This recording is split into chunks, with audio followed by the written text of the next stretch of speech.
Donc, on a calculé les différentes valeurs des concentrations de ROH à l'aide de cette équation. C'est 0 moins la concentration de OH moins à chaque instant. Revenons aux questions. La première question détermine la concentration. À chaque instant, on a déjà déterminé. Déterminer l'ordre et la constante de vitesse de la réaction. Donc, toujours la vitesse de la réaction V de T est égale à K fois la concentration des réactifs. On a le OH- et le RCl à la puissance de alpha et bêta. Et comme il a dit ici, au départ, le mélange est équimolaire en ion d'hydroxyde et en RCl. Donc, la concentration de OH- est égale à la concentration de RCl. Donc, on peut écrire l'équation de vitesse V de T est égale à K fois la concentration de OH- à la puissance de alpha plus bêta.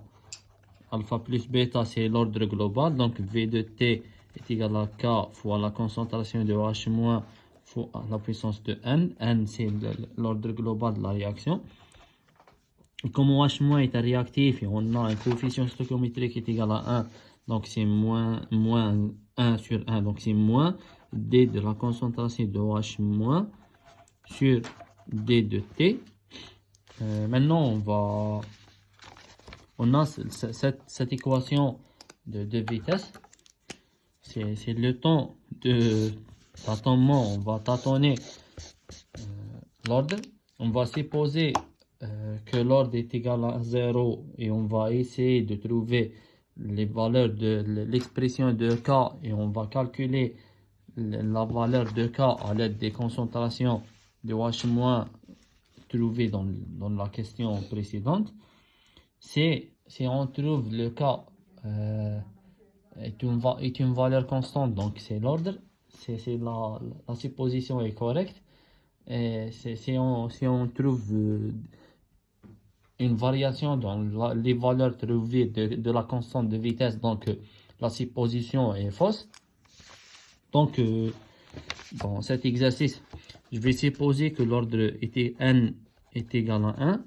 Donc, on obtient V de T est égal à K fois la concentration de OH- est égal à moins D de la concentration de OH- sur dt.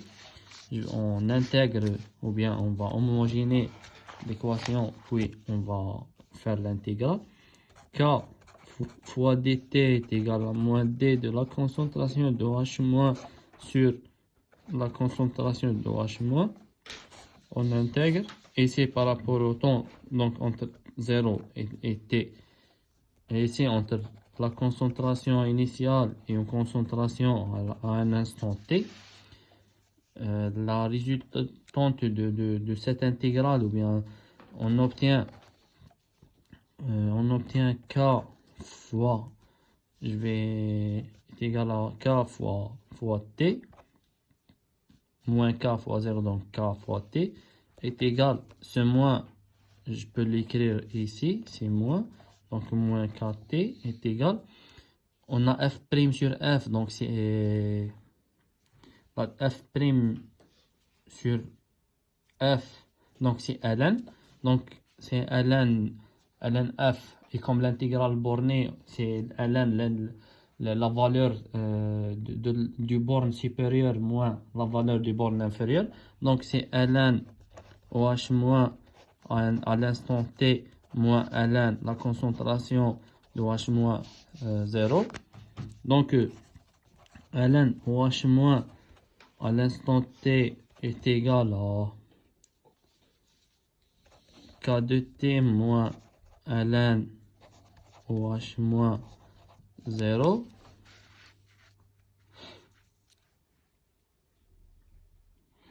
Et pour vérifier que la supposition est correcte, soit par la méthode numérique, donc on va écrire l'équation de K qui est égale à ln OH- à l'instant T moins ln OH moins 0 sur T.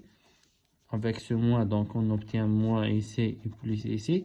Et on va calculer les différentes valeurs de K. Donc on peut ajouter une case ici pour la constante K. Et on va calculer les différentes valeurs de K, de K correspondantes aux concentrations de OH- données. Donc on calcule le ln de OH- à chaque instant. Et à chaque instant, donc on va écrire le T correspondant à OH- ici. On va calculer le K. Si on trouve le K dans à chaque instant est le même et constant, donc l'ordre est vérifié, l'ordre est égal à 1. Si on trouve un grand écart entre les valeurs de K, donc l'ordre c'est pas 1.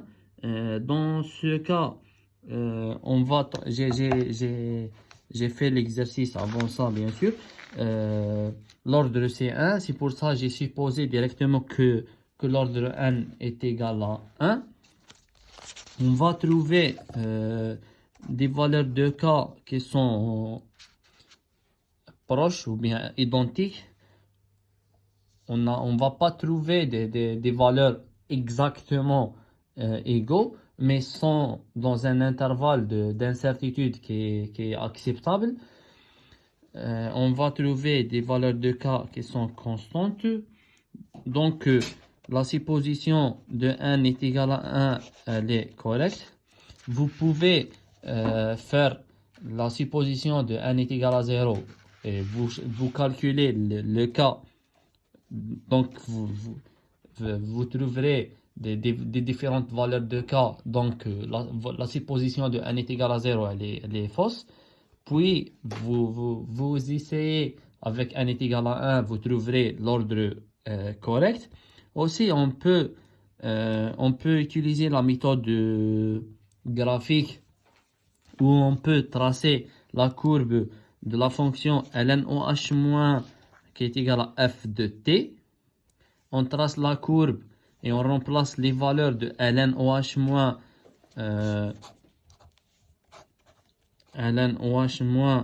en fonction de t. On attribue à chaque instant sa valeur de ln de la concentration et on trace la courbe. Si on trouve une droite, quelle que soit sa pente positive ou bien négative, je ne sais pas qu'est-ce qu'on va trouver.